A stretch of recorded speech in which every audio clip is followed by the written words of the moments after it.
imprensa esportiva repercute boa vitória do Flamengo em cima do Bangu por 3-0 no estádio do Batistão. O Flamengo assumiu a liderança do Campeonato Carioca. E claro que Pedro aproveitou para levar a bola do jogo para casa.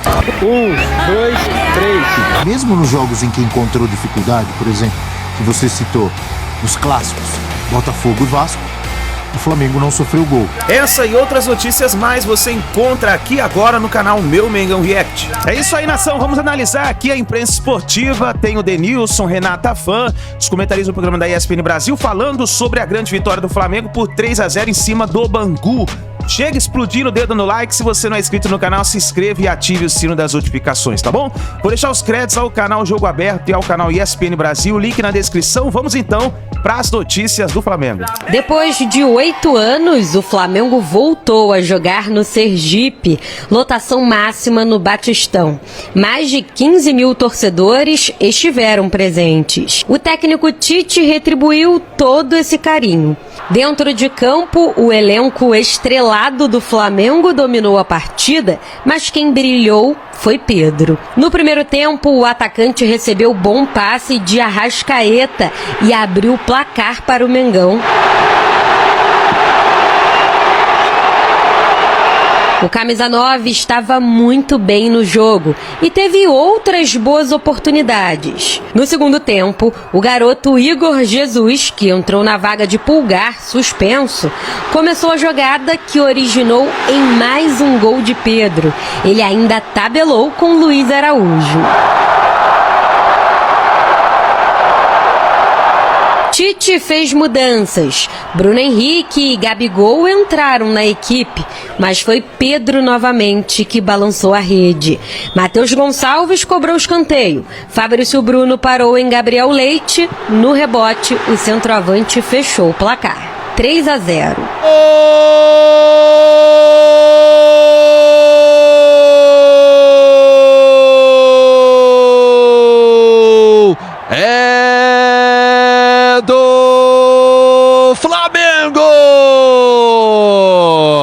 Pedro, uma, Pedro, duas, Pedro, 3 vezes, Pedro na Arena Batistão. Feliz, né, por esse início, como eu falei no intervalo. Fiquei feliz pelo desempenho de todos, né, pelo desempenho da equipe. A gente vinha conversando isso durante a semana para a gente melhorar ali, ter mais oportunidades ali no último terço. E hoje fomos felizes ali, né, criando muitas oportunidades e finalizando bem para gol. E agradecer a Deus por esse momento. Espero continuar evoluindo, continuar crescendo para, se Deus quiser, conquistar grandes coisas esse ano aí. Com esse resultado, o Flamengo assumiu a liderança do Campeonato Carioca. E claro que Pedro aproveitou para levar a bola do jogo para casa. O camisa 9 rubro-negro está na vice-artilharia da competição com 5 gols marcados. E se o ataque está funcionando, a defesa não fica para trás. A equipe de Tite só sofreu 1 gol em 8 jogos nesse campeonato. Não é defesa que toma gol, que faz gol. É um time que é equilibrado. Uma equipe que sabe conjuntamente fazer 3 gols e ter uma média de mais de 2 gols por jogo, com um número altíssimo de finalizações, com uma equipe que mais rouba a bola dentro do campeonato, dentro do campo adversário, e que bota um volume muito grande. Talvez até se exponha para jogadas de profundidade. E associado a isso, não toma gol. A equipe faz e a equipe não faz, ou deixa de tomar, desculpa, faz e não, deixa, e não toma. Esse ponto de equilíbrio que a gente busca. No fim do jogo, Tite se esquivou de falar sobre o ofício que o Flamengo, junto com mais 8 clubes, enviou à CBF. O pedido é que os jogos do Campeonato Brasileiro sejam adiados no período da Copa América, que começa em junho. A sugestão é que nessas datas sejam realizados os duelos das 8ª e 4ª da Copa do Brasil. Se a mudança for aceita, as finais da Copa aconteceriam após o encerramento do Brasileirão. As datas previstas são 11 e 15 de dezembro. Existe sim uma conversa do presidente, do vice-presidente e do Bruno Spindel para que tenha uma atenção, para que os clubes tenham um prejuízo a menos, entendeu? Nesse sentido. Mas aí é um tema que está sendo tratado direto pela direção, para que depois a gente tenha informações mais claras, para que a gente entenda o que pode ser feito nesse sentido da Copa América. Vale lembrar que o Flamengo tem muitos jogadores requisitados por seleções, como os estrangeiros De La Cruz, Arrascaeta, Varela e Vinha pelo Uruguai e o chileno Eric Pulgar, além dos brasileiros que podem ser convocados, como Gerson, Pedro e companhia. Os outros clubes que estão pedindo pela mudança do calendário são Atlético Paranaense, Atlético Mineiro, Botafogo, Bragantino, Fluminense, Palmeiras, São Paulo e Vasco. Bom, essa história do calendário realmente tem muitos clubes que contrataram bem, mas não apenas jogadores da seleção brasileira, como das seleções sul-americanas. Então muita gente vai ter prejuízo, como por exemplo o Flamengo, o Palmeiras, o meu Internacional. Loirão, mas eu não sei se é o melhor caminho, hein? Porque é você jogar um problema mais pra frente, né? Você joga o problema lá pra 25. Então eu não sei se é o melhor caminho você parar o Campeonato Brasileiro. Eu acho que isso não vai acontecer porque o planejamento já deve estar feito, mas acho que os clubes eles estão no direito de reclamar. Sim. Se vão levar é outra história. Eu acho difícil, nós estamos falando aí, acho que são 9 rodadas de Campeonato Brasileiro. Isso mesmo. Com os principais jogadores sendo convocados, realmente enfraquece não só o Campeonato Brasileiro, mas, enfim, individualmente ali o clube acaba sendo enfraquecido nessas 9 rodadas de Campeonato Brasileiro, mas acho que você joga um problema lá pra frente. O calendário já é um calendário extremamente complicado, difícil, são muitos jogos, e aí você paralisar e tentar jogar mais pro final de dezembro, um tanto de competição que existe para essa temporada, não sei se é o melhor caminho, não. Olha, o seu discurso, e é bom para o Tite que os resultados estão aparecendo, então isso dá um certo fôlego, né? Numa noite em que o Pedro faz esse hat-trick maravilhoso que fez, em que o Arrascaeta acha o Pedro do jeito maravilhoso como achou no primeiro gol, numa noite em que até o Gabigol, quando entrou, foi aplaudido por nada, né? Ele pouco jogou, mas o público em Aracaju tem o Gabigol como ídolo, numa noite em que tudo dá certo, fica muito mais fácil expor essas teorias titianas que Natália Ferrão tanto gosta. Gosta, né? Mesmo. Eu percebo o rosto de Natália quando o Tite fala, me lembra alguns alunos também, em umas aulas que eu dou à noite, assim, quando você fala assim, alguma dúvida e alguém levanta a mão lá no fim, aí a classe é um pouco a cara que a Natália faz quando o Tite fala, né, Nath? Então vamos ouvir Natália Ferrão falando sobre mais uma vitória do Flamengo no campeonato estadual, talvez mais nacional da história. Sempre foi, né? Porque é jogo em tudo que é lugar. E sempre foi. O Campeonato Carioca tem, historicamente, um alcance nacional que os outros não mas sempre foi assim, com jogo em tudo, em vários lugares diferentes? Jogo, não, mas... É isso que estou me referindo, mas professor? Eu me referia à Rádio Nacional nos anos 40, polvilhando vascaínos e rubro-negros e tricolores de norte a sul do Brasil, né? Tem vascaíno do Maranhão até Santa Catarina, botafoguense, tricolor. Isso realmente é uma coisa que o Campeonato Paulista, por exemplo, que é o maior rival, nunca teve. A área de influência de São Paulo é ali o sul de Minas, o Paraná, o Mato Grosso. Olha, tem muito santista, corintiano, palmeirense lá pra cima também. Não, Nordeste, claro que Norte, tem. Não, até porque nos tempos mais recentes... São Paulino. E nos tempos mais recentes a televisão entrou.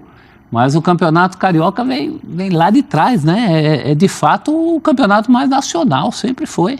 Natália Ferrão, mais uma vez bom dia para a Natália. Fale sobre o Flamengo de Tite. É um Flamengo mais competitivo do que espetacular? A gente tem que colocar as devidas proporções, né? Os adversários em que o Flamengo do Tite conseguiu desempenhar melhor e resultados melhor são contra as equipes que tecnicamente oferecem pouco a resistência. Então, vamos colocar cada coisa na sua caixa. É um time mais organizado, é um time que, diferente da temporada passada, tem mais certezas do que incertezas, méritos do Tite, é mais organização. Eu ainda acho um time, em dados momentos do jogo, que perde um pouco daquela intensidade que o torcedor do Flamengo gosta. Mas é um Tite que está num caminho aí para a temporada, né? Então é um Flamengo... É um Tite ou é um time? Ou os dois? É um Tite e um time, né? Mas o Tite tentando encontrar esse caminho do time para a temporada. Ele já me parece muito convencido de quem ele imagina que é o time titular dele. Dificilmente ele vai mudar, mesmo que ele fale, são todos os jogadores que têm condição de jogar, é só ver a minutagem que tem o Gabi na temporada. É bem menor, é um cara que está bem fisicamente, mas mesmo assim tem pouca minutagem. Então é um processo ali do Tite de encaixar todo mundo, de conseguir rodar esse elenco. Tem muita competição, tem Libertadores, Copa do Brasil, Campeonato Carioca, Campeonato Brasileiro, tem bastante coisa para o Tite fazer. Tô com o professor, assim, acho que essa coisa titiana de lenta, né? Faz parte do que ele é como personalidade, como ele é como pessoa. Falando do jeito de falar? Mas o que importa é o resultado em campo. Tá dando resultado em campo, quando é testado contra times que têm um poder ali mais próximo do Flamengo, não digo aquisitivo, mas de competir, tem encontrado dificuldades. Contra o Vasco, por exemplo? Contra o Vasco, contra o Botafogo. Faz um gol ali para respirar, porque não foi um bom jogo. Assim já era na temporada passada, mas a gente tinha uma questão de que era final de temporada, a temporada não tinha sido boa, mas para esse início de temporada, que é início de temporada, é uma amostragem contra times mais competitivos que ainda não encaixou, mas faz parte do processo. Rafael Prats. Eu tô com a Nath em relação a gente já ter uma noção, uma ideia, me parece que mais clara em relação a quem o Tite realmente considera titular. Ele aproveitou essa primeira fase do Carioca e o nível, a diferença de nível é muito grande do Flamengo e até de alguns grandes, talvez o Nova Iguaçu possa ser incluído aí, para os outros times de menos investimento do campeonato. Ele sabia que ele pode até fazer muita alteração, que não é muito o jeito dele de mexer em 8, 9 jogadores de um jogo para outro, 6 ou 7, meio time, né? Porque ele gosta muito de organizar uma equipe e trabalhar muito em cima daquela organização que ele apregou, mas o fato é que realmente ontem ele teve de novo mais um bom jogo do Pedro, que é o titular da posição. O Gabriel hoje é um reserva do Pedro, por mais que tenha ontem tido uma idolatria de novo muito grande em relação ao Gabriel, né? O Flamengo acariciou o torcedor sergipano que compareceu ao Batistão, mas o Pedro é o titular. O Gerson é um jogador que, quando todo mundo puder jogar, também vai continuar no time. O Everton Cebolinha, apesar dos elogios ao Bruno Henrique, está à frente do Bruno Henrique hoje. Até acho que aí pode ter mais disputa do que Pedro e Gabriel nesse primeiro momento. O Igor Jesus foi uma novidade interessante no meio-campo, mas o lugar é do Pulgar. Então, Léo Pereira e Fabrício Bruno. Tem alguns jogadores que a gente sabe que serão titulares. Arrascaeta. Esses jogadores têm uns 8 ou 9 nomes já certos. E aí tem o De La Cruz, que me parece que ele tem colocado aos poucos, porque ele gosta também da maneira que joga o Luiz Araújo. Mas ele já encaminhou bem o time que ele considera ideal, talvez para uma fase final do Carioca. Talvez para o começo da Libertadores mais à frente. E ele aproveitou a primeira fase e está aproveitando para dar chance para outros que talvez joguem menos aqui em diante. Quando realmente o campeonato afunilar, os jogos serem mais difíceis, ele já tem uma noção do time que ele quer para começar, para valer a temporada. Antes de falar um pouco mais do grande número de finalizações, da parte ofensiva desse Flamengo do Tite, quero voltar a destacar algo que o Tite também destacou ali na coletiva, professor Celso e amigos, a força defensiva. Mesmo nos jogos em que encontrou dificuldade, por exemplo, que você citou, nos clássicos, Botafogo e Vasco, o Flamengo não sofreu gol. Por que eu estou destacando? Isso é histórico na carreira do Tite, não é? De formar times sólidos defensivamente. E o Flamengo, com todo esse poderio que tem, de grandes atacantes, meias, etc. Se ele conseguir a maioria dos jogos, eu estou falando na temporada, e contra os times mais fortes, Libertadores, Brasileirão, ter essa defesa sólida, ele não tem meio caminho andado para ter sucesso? Principalmente do ponto de vista dele, né? Sim. Ele enxerga o jogo assim. Ele enxerga o jogo como um todo, uma consistência. Ele acabou de falar, né? A defesa não toma gol, nem faz gol. É o todo. Mas mesmo aí, ele está contando com individualidades. Se não tomou o gol do Vasco, foi por causa do Léo Pereira. Então, eu acho que fica mais fácil você vender ideias táticas, ideias chatas, discurso chato, né? Nath, fica mais fácil você vender esse discurso chato quando tem um Léo Pereira te garantindo ali atrás contra o Vasco. Então tá aí, nação, essas foram as últimas informações do Flamengo. Não se esqueça, deixe o seu like, se inscreva no canal, ative o sino das notificações e assim que a gente tiver mais informações, nós vamos trazendo pra vocês, pra gente analisar junto aqui no nosso canal, tá bom? Tamo junto e a gente se vê no próximo vídeo.